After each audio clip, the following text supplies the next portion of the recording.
जानलू ठोकिले सीधे हमनी सन परियारी हो बक बक बोले वाला कामना हमारी हो भोकेला न केहू जबू राइफल उठाइले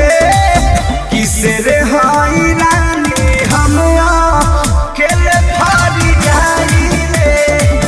किसे रे हाई रानी हम अकेले फाड़ी जाइले अकेला ही काफी बनिए था।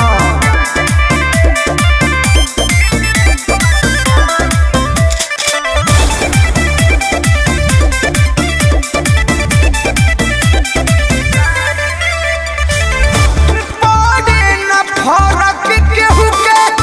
गइला के बाद हो रवि प्रमोद खातिर बड़े जिंदाबाद हो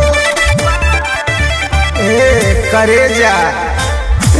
बड़े न फरक केहू के गइला के बाद हो रंजित छोट बंटी खातिर बड़े जिंदाबाद